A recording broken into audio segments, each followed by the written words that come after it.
corkscrew in aerial is quite important for your obliques engagement, not just for your straight arm string, but for anything that you want to work towards your mid hook as well.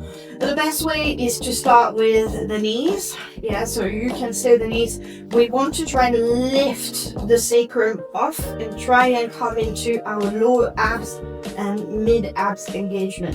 The only thing that we're going to do is kind of boogie from side to side.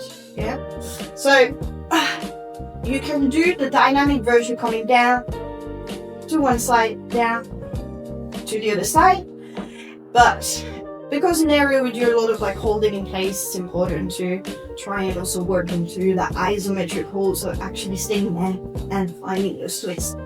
Because when you do straddle to mid hook, you don't come down and do the other side, right? You come back into straddle and into your mid hook.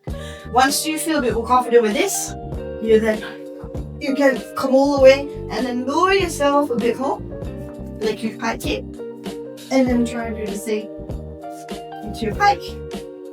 You can choose the degree of the angle, so you see like I'm doing some slightly higher, some slightly lower.